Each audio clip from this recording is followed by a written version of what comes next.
अस्सलाम वालेकुम my YouTube family, Musarrat के किचन में खुश आमदीद।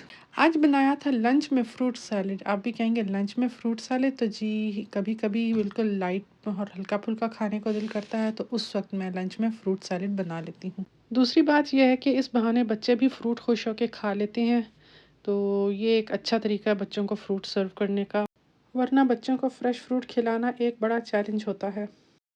तो यहाँ पे फ्रूट सैलेड बनाने के लिए मैंने 4-5 मुख्तलिफ़ किस्म के फ्रूट्स लिए हैं, जिसमें स्ट्रॉबेरी है, बनाना है, ऑरेंजेस हैं, नाशपाती, सेब और पीच। पीच मैंने यानी कि आड़ू मैंने डब्बे वाला लिया था।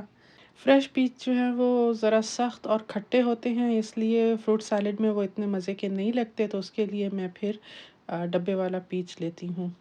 तो चलो जी, इनको जो है मैंने छोटे-छोटे पीसेस में कट करना शुरू किया। यहाँ पे स्ट्रॉबेरी बिल्कुल बारीक-बारीक काट ली है, पीचेस भी काट ली हैं। इसी तरह मैंने केले को यानी बनाना इसको भी कट कर लिया है। तो एक-एक करके सारे फ्रूट्स को बिल्कुल बाइट साइज़ पीसेस में कट कर लेना है, और कट करने के साथ-साथ इनको एक बाउल में ऐड करती गई थी।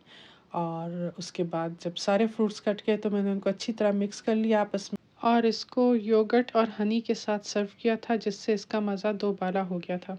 जाते-जाते चैनल को सब्सक्राइब कर लीजिए और बेल आइकन को ज़रूर प्रेस कर लीजिएगा, ताकि हमारी नई आने वाली वीडियो की नोटिफिकेशन आपको सबसे पहले मिल सके।